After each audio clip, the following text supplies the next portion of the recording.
Ikaw lang. Papa ang nagparamdam sa akin na parte ako ng pamilya. Alaman kong nagsisinungaling ka, di kita mapapatawad. Niyaya ni Bingo ang papi niya na maginuman sila kung saan kasama din nila si Lola Nene na binigyan lang niya ng juice. Galit na sinabi ng binata na ang daming palusot ng nanay niya nang akala nito ay papaniwalaan niya ang mga sinasabi niya. Niyaya naman siya ni Lola Nene na umupo sa tabi niya para makapag-usap sila na agad niyang tinanong ang apo niya kung talagang hindi na niya mapapatawad ang nanay niya sa pangit na nakaraan para sa magandang kasalukuyan. Pinaliwanag din ni Monching na hindi naman maiiwasang makagawa ng mali o kapalpakan sa buhay ang isang tao. Sinaad naman ni Bingo na pinalagpas na niya na ang kasama ng pagpapalagpas niya ay ayaw na niyang magkaroon ng anumang may kinalaman sa buhay ni Annie.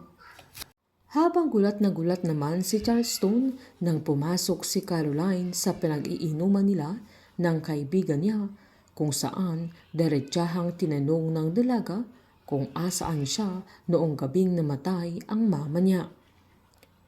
Tinanong ni Charleston kung pinagbibintangan siya ng kapatid niya na siya ang pumatay kay Divine na agad namang sinabi ng dalaga na nagtatanong lang siya, sabay inulit niyang tinanong ang aya niya kung asaan siya noong November 17 na agad namang umalma si Charleston na walang kabuluhan ang tanong niya kaya agad namang tinanong ng dalaga kung bakit siya umuwing duguan na kinagulat ng binata kung bakit alam ni Caroline ang bagay na yun, sabay tinanong niya kung papaano niya nalaman at kung sinong nagsabi sa kanya ang bagay na yun. Palabang sinabi ni Caroline na sagutin na lang niya ang tanong niya na agad namang sinumbat ni Charleston na lahat na lang sila na parte ng pamilya nila ay pinagbibintangan ni Caroline na agad namang sinumbat ng dalaga na doon siya dinadala ng mga impormasyong nalalaman niya sa kanyang sariling pag-iimbestiga.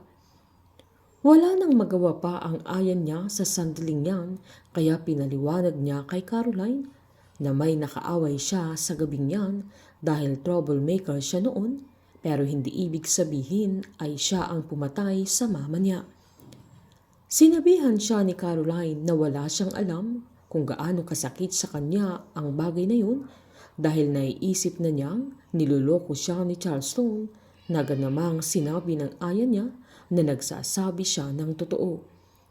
Giniit pa ng dalaga na siya lang at ang papa nila ang nagparamdam sa kanya na parte siya ng pamilya nila, sabay binantaan niya ang aya niya na sa sandaling malaman niyang nagsisinungaling ito ay hindi niya ito mapapatawad na mangiyak-ngiyak pa kaya natulala si Charleston sa mga sinabi ng kapatid niya sabay umalis na ito. Napabuntong hininga pa si Charleston nang umalis si Caroline dahil kahit anong gawin nila ay hindi magpapaawat ang dalaga sa pagtuklas niya ng katotohanan. Painit ng painit ang mga tagpo, sabay-sabay po nating subaybayan ang advance episode at ang nalalapit na pagtatapos ng Can't Buy Me Love dito po sa aking channel.